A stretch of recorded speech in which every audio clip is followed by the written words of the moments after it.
පසුගිය ජනාධිපතිවරණයේදී ජනතා විමුක්ති පෙරමුණ බලයට ආවොත් ශාසනයට පහර ගහනවා, පන්සල් වලට පහර ගහනවා, සිංහල බෞද්ධ අනන්‍යතාවය පාගල දානවා. ඒ සේරටමත් වඩා උඩින් මේ රටේ ඓතිහාසික රාජ්‍ය සකස්ම වෙනස් කරන්න මොහු උත්සාහ කරනවා. ඊටත් අමතරව ශ්‍රී ලංකා ප්‍රජාතන්ත්‍රවාදී සමාජවාදී ජනරජය වෙනුවට ජනතා විමුක්ති පෙරමුණේ සෝවියට් පන්නේ පාලනයක් ගේන්න අවශ්‍ය කරන සැලසුම ක්‍රියාත්මක කරනවායි කියලා අප ඔබට කිව්වා මතකද? එහෙම කිව්වහම ජනතා විමුක්ති පෙරමුණේ වීරප්පන් බලකාය අය ඒකට ප්‍රතිචාර දැක්වේ කුණුහරුප වලින්, මරණ තර්ජන වලින්. ඇත්තටම මගේ නිවස ගිනි තියනවායි කියලාත් මටම තර්ජනයක් ඇවිල්ලා තිබුණා. මට මතකයි පාහියන්ගල ආනන්ද සාගර හාමුදුරුවන්ට පණිවිඩයක් එවලා තිබුණා පාර දනගස්සලා බෙල්ල කපනවායි කියලා. දැන් අපට අහන්න තියෙන්නේ අපි එදායේ අනතුරු ඇඟවීම කරපු දේ ඒ කාරණා ඒ විදිහටම අපේ ඇස් පන අපිටම සිදුවෙමින් පවතිනකොට අපි මොකද කරන්න කියලා. යාපනයේ තිස්ස රජමහා විහාරයේ සිල් ගණ්ඩ යන එක ජාතිවාදයක් නා.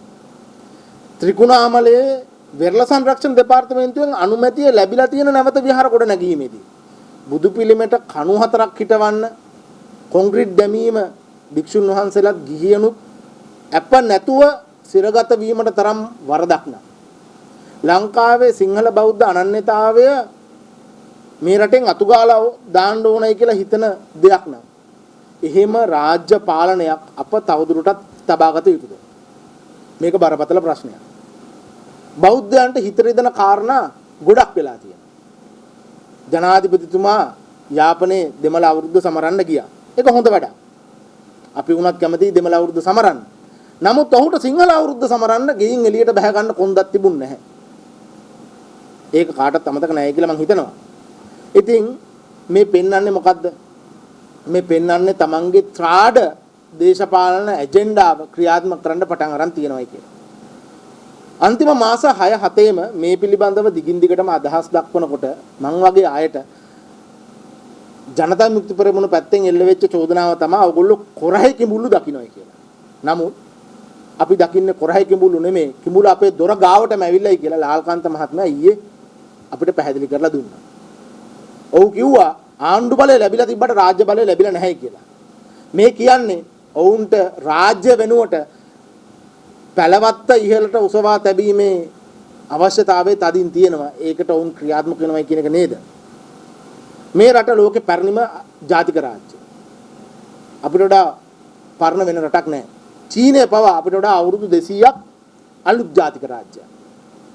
මේ ලෝකේ යම් කිසි ජාතික රාජ්‍යයක් බිහි වුණා නම් ඒ භූමියට සංක්‍රමණය වෙන සියලු ජනතාවගේ සංස්කෘතික අයිතීන් රැකෙන පරිදි ජාතිකත්වයක් ගොඩනගන්න ඒ ලංකාව. ඔය සිංහල මිනිසුන්ගේ විවිධාකාර වූ කුල වංශ ගෝත්‍ර විදියට තියෙන්නේ විවිධ කාලවල ඒ විදියට ලංකාවට සංක්‍රමණය වෙච්ච මිනිස්සු. කණ්ඩායම් වල අද පවතින ස්වරූපයේ විදියට. ඉතින් එහෙම උරුමයක් තියෙන අපි. ඇයි අපේ උරුමය පාගල දාන විදිහේ පාලනයකට බලයට එන්න ඡන්දෙ දුන්නේ? ඔව් හිටපු පාලකයන්ගේ ජාවාරම් හොරකම් දූෂණ මරකම් අපිට මේ පවතින දේශපාලන ක්‍රමයේ එපා කෙරෙව්වා තමයි. නමුත් ඒ දූෂණ පෙන්නලා බලයට ආපු මේ ආණ්ඩුව දූෂණෙන් තොරද? ඩොලර් බිලියන් එකක ගල්ලංගුරු මගඩිය ගැන දැන් මම පුද්ගලිකවම ආල්ලාසෝ දූෂණ කොමිසමට පැමිණිලි කරලා මාස ගණනාවක්. දැන් ඇත්තටම එදා මාධ්‍යයට මම කියපු දේ අද එළියේ ක්‍රියාකාරීව පේන්න තියෙනවා. රුපියල් කෝටි ප්‍රකෝටි ගණක් රට ණය වෙලා තියෙනවා. පුනර්ජනනීය බලශක්තිය වෙනුවට ගල්ලංගුරු ඩීසල් මාෆියාව ඉදිරියට ගෙනල්ලා තියෙනවා.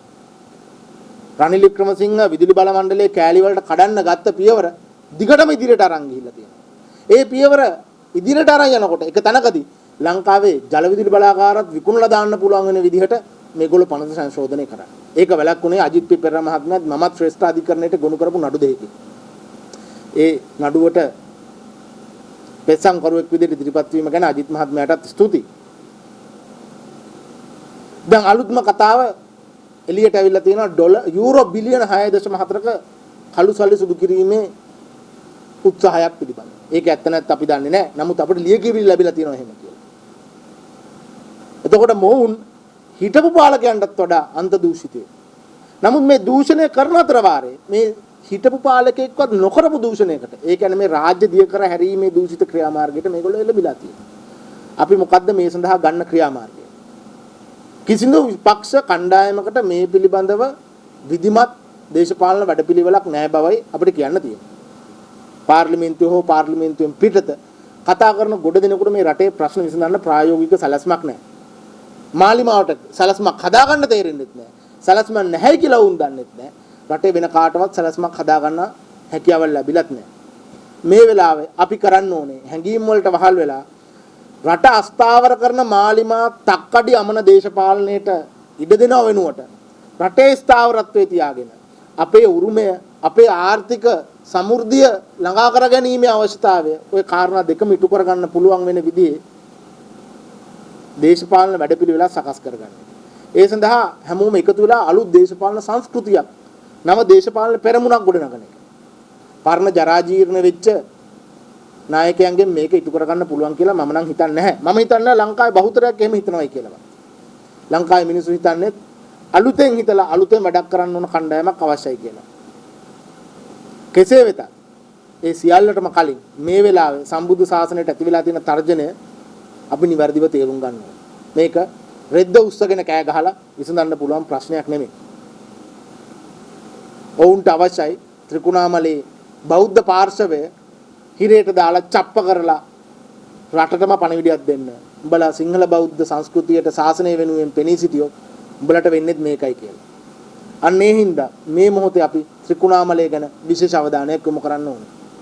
හැබැයි අවධානය යොමු කරන ගමන් මේ රට ඉදිරියට ගෙනියන්න, රටේ ප්‍රශ්න ටික විසඳන්න පුළුවන් විදිහේ ප්‍රායෝගික දේශපාලන වැඩසටහනක්, ඒ වැඩසටහනක් මත ගොඩ නැගිච්ච දේශපාලන ව්‍යාපාරයක් ගොඩනගන්න මහ ජනතාව විදියට අපි එකතු වෙන්න ඕනේ, පෙරට එන්න ඕනේ. දැන්වත් තමන් ඉන්න පක්ෂ කණ්ණාඩි, විශේෂයෙන්ම මාලිමාවේ පක්ෂ කණ්ණාඩි දාගෙන මේ රටේ ඇති වෙලා තියෙන දුර්දාන්ත ස්වභාවය සාධාරණීකරණය කරන්න උත්සාහ දරන එක මාලිමා පාක්ෂිකයනුත් නවත්තන්න අවශ්‍යයි. අධ්‍යාපන ප්‍රතිසංස්කරණ වල ඉඳලා යෝජිත නව විදුලි බල ප්‍රතිපත්තිය දක්වා සමස්ත වශයෙන් මේ ආණ්ඩුව රාජ්‍යකරණයේදී ෆේල්. ඒ නොහැකියාව, ඒ බැරිකම වහගන්න සිංහල මිනිස්සු, දෙමළ මිනිස්සු, මුස්ලිම් මිනිස්සු අතර ගැට්ටනයක් ඇති කරලා බලය තහවුරු කරගන්න මේ දරණ උත්සාහය අපි පරාජයට පත් කරනවා. අන්න ඒ සඳහා එකතු වෙලා අලුතෙන් දේශපාලනිකව හිතමු.